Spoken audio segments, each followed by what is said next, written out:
বেশ কিছুদিন ধরে ভারত ও পাকিস্তানের মধ্যে উত্তেজনা চলছিল, যার ফলস্বরূপ গতকাল রাতে পাকিস্তান ভারতের দুটি যুদ্ধবিমান গুলি করে ভূপাতিত করেছে। অনেকে বলছেন যে পাকিস্তান চীনের তৈরি J-10 বিমান দিয়ে ভারতের বিমানগুলোতে হামলা করেছে।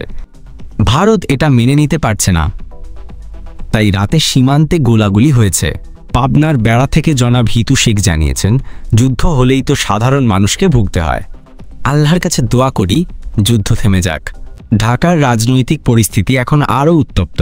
মানুষ রাস্তায় নেমে এসেছে, কেউ বলছে এই যুদ্ধের পেছনে বড় কোনো লোকের হাত আছে। চট্টগ্রাম, রাজশাহী, কুষ্টিয়াতেও মানুষ চিন্তিত। ভারতের প্রধানমন্ত্রী বলেছেন, দেশের স্বার্থে যা করার তিনি তাই করছেন। পাকিস্তানও পিছিয়ে নেই। এদিকে IPL খেলাও এখন অনিশ্চিত। ভারত যদি যুদ্ধ চালিয়ে যায় তবে খেলা বন্ধ হয়ে যেতে পারে। সবাই আশা করছে আল্লাহ